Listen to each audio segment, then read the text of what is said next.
You ever stop and think, not just about who's in your life, but what are your relationships actually made of?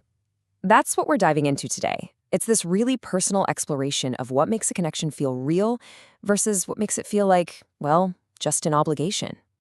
All right, so this is it. This is the big question that's going to guide us through this whole thing. What actually makes a relationship feel real, alive, and not just like you're going through the motions? I bet it's a question a lot of us have felt, even if we couldn't quite put it into words. And this is where things get really interesting, this contrast. So, on one side, you have what we're calling externalized connection. Think about it.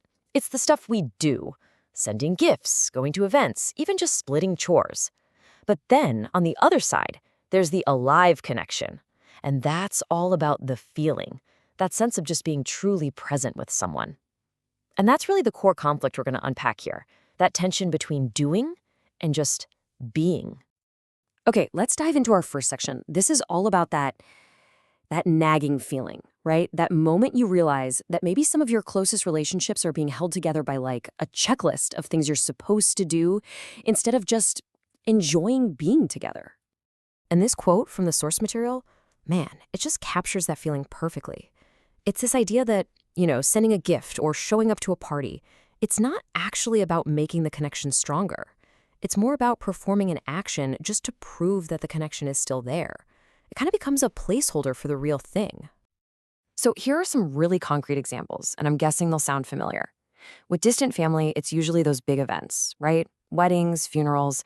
But what's really telling is that even with your partner at home, it can shrink all the way down to just paying bills together. And suddenly the whole bond feels transactional. It's all about what you do, not who you are together. So where does all this lead? Well, it brings us to our second big idea, performing relationships. This is where we really get into the anxiety that comes with all these gestures, that feeling when a simple act of kindness suddenly feels like you're putting on a play. Okay, so here's a perfect example. A colleague just casually mentions how crazy expensive big plants are. And the speaker gets this totally normal, kind thought, hey, maybe I should get her a small one she can grow. Seems like a sweet gesture, right? Well, this is where things get complicated. And this question just perfectly sums up that internal spiral. That simple, kind impulse is immediately put on trial in her own mind. Is this actually me being nice, or am I just playing the character of a nice person? It's this fear that she's just performing, which ironically feels like it cheapens the whole idea of kindness. You can see that whole spiral of overthinking broken down right here. It all starts with that simple impulse, right? The idea to give the gift. But that immediately leads to questioning her own motives. And then that questioning turns into fear. Fear that the gift will be misunderstood or that it'll cheapen what real kindness is. And she ends up concluding that, hey, real kindness shouldn't need a gift to prove it exists. So this one little nice idea just turns into this huge, complicated internal mess. All right, now this leads to something really fascinating. Kind of a paradox, actually. After all that stress and anxiety around people she knows, the speaker notices something really profound, a feeling of complete peace when she's around total strangers. So get this, she's in a store and she sees a couple that looks exactly like her cousin. And her first reaction isn't, oh, cool. It's this jolt of panic. She literally wants to hide. Why? Because she's dreading that awkward, forced small talk. So when she realizes it's not them, the feeling is just pure relief. And this comparison just lays it all out, doesn't it? With people especially relatives, there's all this pressure. You have to perform, you have to ask the right questions, you have to play your role. But with strangers, there's none of that. No history, no expectations. You're just free to be, no script required. And this quote is really the heart of it. It's this powerful realization that she's actually more calm, more at peace around strangers. And that leaves to a pretty heavy question, right? If strangers bring us peace and the people we're supposed to be close to bring us anxiety, what is going on with our connections? So, this brings us to a really big turning point in this whole exploration. The focus is about to shift dramatically. Instead of blaming the outside world, awkward family events, it's time to look inward and ask a much, much harder question. And what sparked this shift? It was actually a really simple, easy conversation with her mother, something that didn't happen very often. And it was just nice.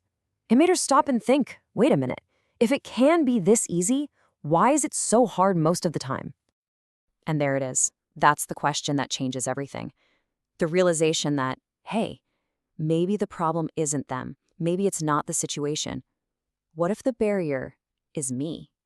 What if I'm the one creating the disconnect?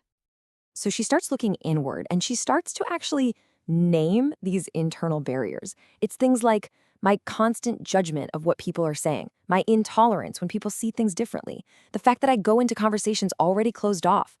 It's this huge realization that her own mindset, her own walls, are what's getting in the way of the connection she's been looking for. So, after all of this self-reflection, where does that leave us? Well, it brings us to our final section, trying to figure out what real connection actually is. After taking apart the whole problem, a new definition starts to come into focus.